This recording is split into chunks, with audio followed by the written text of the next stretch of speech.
1977 it was. I would have been 13, maybe 14, and remember I got on the city bus and rode out there, went to Sound Warehouse record store on Berry Street, and walked out the proud new owner of this. So I had meant to plan to get this and a copy of the Mind Games album. Thought I had enough money. Turned out I didn't. When I got to the register, I was like 32, 33 cents short. The guy working behind the counter was like, gonna have to put one back instead of just fronting me the 32 cents. But it's okay. I ended up coming in a week or so later and getting Mind Games. But I went ahead and choosing between the two. I figured I'd go with this one. And so that's what happened. So that's my original copy. There's the, always like the cover of this. This is maybe my favorite John solo album cover. It's a pretty good one. His head in the clouds there, and then the back picture with the cloud above him.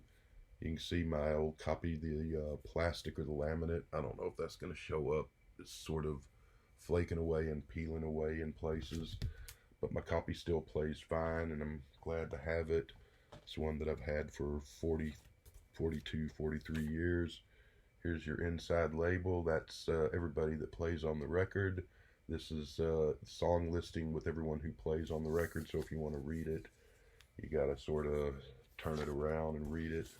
On the other side, you've got the song lyrics, and this inner sleeve's kind of falling apart too. You got the bluish apple with John's face, and the apple on the other side there.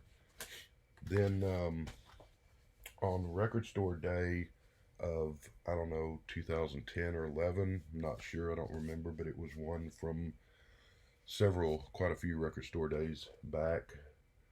The Imagine box set came out, and I got that. Pretty neat package.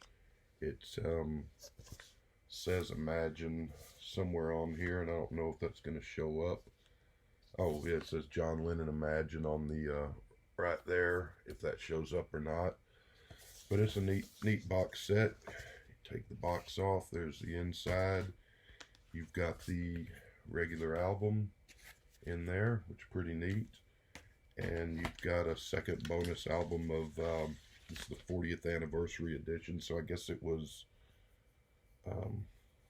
2010, because this would be the 50th almost coming up, or 2011, I guess. Anyway, you've got this album, John Lennon Sessions, which are some demos. There's the back of them looking over the pond at a house there, and you got a I haven't opened this in so long, I don't remember what this is. Oh, that's just your inner sleeve. Some clouds. And you've got your record album. This one's on white vinyl. The Imagine album that comes with that is just regular black vinyl. And you've got the big poster of, not going to open that whole thing, but John playing piano there. Now, let's see if I can get that folded back up.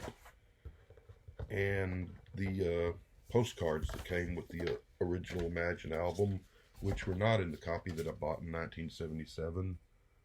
There's that. There's John taking a dig at Paul and his Ram album. And lastly, you got this that just has the, that was the track listing of the Imagine Sessions album, the demos and the extra stuff. And the back has the listing of everything. And there's the inside of the back. So, cool stuff. That's a nice little set to have. And then, of course, what was this, 2 years ago? Time flies. I think it was 2018. We got the John Lennon Imagine with the book and the CDs. This only came out on CD, I think. I don't believe there was a vinyl version of it. Could be wrong. But you've got CDs and Blu-rays and all sorts of outtakes and sessions, and the regular album remastered, and some video on there, I think. Maybe. I don't remember. Maybe not. I don't remember. Anyway, I think it's just audio stuff. Was almost not going to buy this because 2018 was when you had the new Paul album and you had the Wildlife and Red Rose Speedway deluxe sets and a bunch of other Beatle related stuff coming out that year, and this kind of came out in the middle of it. And I was thinking, well, probably everything on here is on here, but I think there's more on here, and it's a worthwhile set. Got a great book with it and great packaging, so an enjoyable set to have. So this would be John's, I guess, second solo album proper, if you discount the experimental Two Virgins and Life with the Lions and all that stuff in the live album, Live Piece of Toronto. This followed the Plastic Ono Band album. This one came out September 9th of 1971. Album got to number one in America and in England. Got a lot of old friends here. George Harrison, Jim Keltner, King Curtis, Nicky Hopkins plays piano on pretty much every song on here. So a lot of people consider Plastic Ono Band to be John's solo masterpiece. I did a review of it here a couple of weeks ago and rated it highly as well. It's an album that I like a lot, and I think I gave it a 10, if I remember correctly. I was listening to a video by Richard McCook, who's another fellow VC member on here, who's worth checking out his channel if you haven't already. He was talking about doing a list of his favorite solo Beatle albums, and he rated Plastic Ono Band, but he didn't rate it up number one or two. And where he did put it, he just said, it's a great album, but oh god, it is just so depressing, which there's some truth to that, even though it's an album that I really like and really rate. This one, John, is called Plastic Ono Band with sugar and frosting on top to make it more palatable for people. And there's some truth to that too, but there's still a lot of true emotion and raw, naked vulnerability that shows through on this album. Not to the degree of Plastic Ono Band, in most cases at least, but it's there. But it's also a more pop-friendly album in a lot of ways, because Plastic Ono Band, great as it is, only had, a couple of songs that were potential radio hits, and there really weren't any hits off that album per se, radio-wise. This one's a little different. So, yeah, okay, let's just get into the song listing. Song tracks here, go through them one by one. Side one starts off with the title track, Imagine, which has since become known as John's signature song, I guess, a solo song, especially since he died. And even though I do remember it getting quite a lot of play on the radio before he died, and it's basically, when you say John Lennon solo, that's the first song a lot of people think of. I think it's a great song. I think musically it's good. I think it's really good. It's, from a personal standpoint, I always thought it was a nice, pretty ballad, a little bit dull. Never did anything for me. I don't say didn't do anything. It never did a whole lot for me. I'll put it that way. Just a little bit of a snoozer of a song. I always thought before and after he died. It's not gonna knock it on the rating though, because I know it's a favorite of many, and I know it's considered one of his classics, and it is one of his classics. It's just, from a personal standpoint, I was always a little ambivalent on the song. I'm gonna go ahead and give it an 8. I do like his singing in it. The piano is nice if it's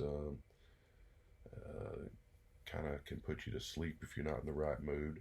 I do remember this song being used in the end of the movie The Killing Fields, a film that came out about Cambodia. The movie came out in around 1984, 85 or so. Pretty effective use in that film. I always thought it worked well in that context. And I remember hearing the song on the radio when I was a kid and all, and pretty much just always thinking it's okay, nothing great. But at the same time realizing that it is one of his classic songs. So that's why I'm going to give it an 8 on Imagine. As far as what it's talking about, John took a lot of heat for singing about Imagine No Possessions when he's a multimillionaire, famous rock and roll star. Took a lot of heat for the Imagine No Religion. I know a lot of people have said, this is promoting atheism or no God and so forth, which may well be the case. I don't know. I didn't know John, never had a chance to meet him or ask him about it. I always saw the song as far as, well, everything in there but the religion and the Imagine No Possession and Imagine No Religion and everything else as John just singing about imagining the things that separate people, which is money, religion, color, race, political party, etc., etc. And the way I always interpreted the song is John's just saying, just stop for a minute and imagine if those things didn't exist, and then we could just look at each other as what we are, which is just we're all people. I don't know that in him saying imagine no religion, he's necessarily saying that he doesn't believe in God or doesn't think there's a God. Maybe he is. Again, I can't speak for him, but I never particularly saw that as a anti-God sentiment. I just saw it as think of all the separation that religion is, different denominations and religion have caused through the years, and imagine if there wasn't religion and there was just people looking at each other as people and maybe still believing in God, not necessarily affecting that one way or another. That's how I've always seen the song, so I don't see it as particularly anti-religious or anti trying to make money or anything. I see it more as instead of looking at what separates us, we should be concentrating on what we have in common, what unites us. That's how I see it anyway. Maybe I'm totally wrong on my reading of that, but that's how I see it. Anyway, Imagine, it's a good song. I don't knock it. I'm not saying I dislike it. Just saying I've always kind of on it, but I'm still going to give it an 8. Going to recognize its classic status and give it an 8. Now, things pick up for me personally. The second song on side 1 is Crippled Inside. This is really a great upbeat kind of folk rock countryish little ditty of a song. Crippled Inside is just sort of your true self's going to show through. You can't hide who you really are. You can't make silk purse out of a sow's ear, the old saying, can't polish a dog turd, etc., etc. Just a great sort of upbeat, rolling along, happy, bouncy song. Lyrically, it's got a little bit of a message.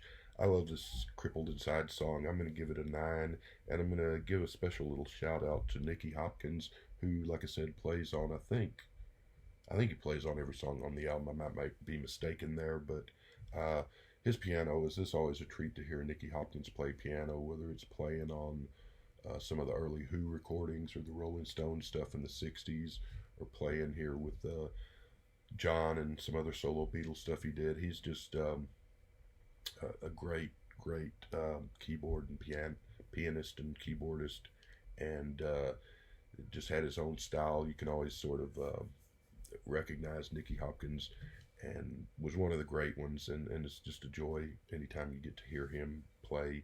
So he really adds a lot to the song, which is already a great song to begin with. If I didn't already say before, I give Crippled Inside a 9. It's a great song. I like that. Third song on side 1 is Jealous Guy, which started out something that John wrote when the Beatles were in India in '68, and then when they were demoing things for the White Album. It was called Child of Nature at that time and was considered for the White Album. Ultimately didn't make the cut. There's you can find Child of Nature, which is okay. I think the '68 recording is a work in progress, so it's kind of hard to judge, but it's not terrible, but it's not great either. He rewrote the lyrics, kept the music, rewrote the lyrics. It becomes Jealous Guy. which I think is just a great song. And I'm going to give Jealous Guy a 10. It's really kind of, in my mind, it's one of John's tender ballads, but it's not. Reminds me of If I Fell in Love grown up.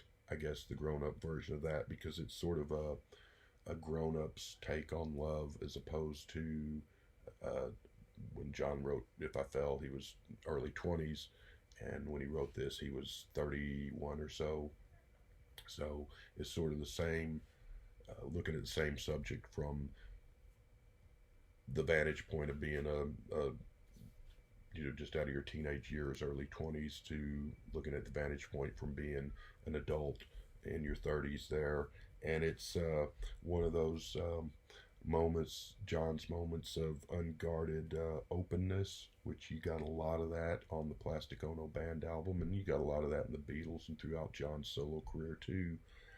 But this is a very tender, nice, beautiful little ballad, even though the subject matter is about the difficulty of maintaining a relationship and not getting jealous and not getting hurt and so forth. But like I said, one of John's frank, open, unguarded moments, but not to an uncomfortable degree like some of the stuff on Plastic Ono Band. Great as that album is, that album could be at times kind of a little too personal and a little too uncomfortable for most listeners to want to deal with. And that's, I think, the difference between Imagine and the Plastic Ono Band, is that while you have these frank, raw, true moments of emotion, they're not so much sugar coated like John said, but they're a little more made a little more universal to where more people can um, relate to them.